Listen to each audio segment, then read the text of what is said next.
জিব্রাইলে আমিন চতুর্থ দিন মালাকুল মউত আজরাইলকে সাথে নিয়ে নবীর ঘরের সামনে হাজির। নবীজির ঘরে জিব্রাইল আগে ঢুকলেন। মালাকুল মউত আজরাইল তিনি দরজার পাশে দাঁড়িয়ে রইলেন।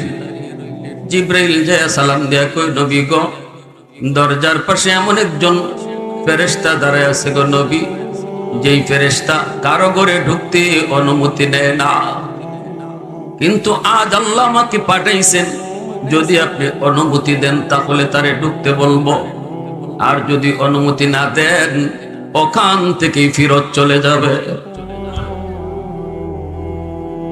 এ যুবক, কোন নবীর উম্মত, তুমি একটু দিলটা নরম করে কথাগুলি শুনো। জিব্রাইল কয়, নবী গো, আপনার আগেও কারো এইরকম অনুমতি তিনি নেয় নাই, আপনার পরেও কিয়ামত পর্যন্ত কারো ঘরে ঢুকতে অনুমতি নিবে না, কিন্তু আল্লাহ আমাকে পাঠাইছেন, যদি আপনি বলেন তাহলে ইনি ঢুকবে, নতুবা তিনি ফিরত চলে যাবে। আল্লাহ পাক রব্বুল আলামিন আমাকে পাঠাইছেন, আমাকে এই কথা বলে দিছেন। নবীজি বলেন, ভাই জিব্রাইল ইনি কে? জিব্রাইল আমিন কয়, নবী গো, ইনি জান কবজকারী ফেরেশতা, যার নাম হলো মালাকুল মউত আজরাইল।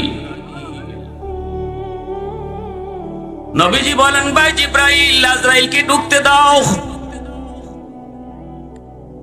আমার নবী রহমতের নবীর ঘরে ঢুকলেন আজরাইল।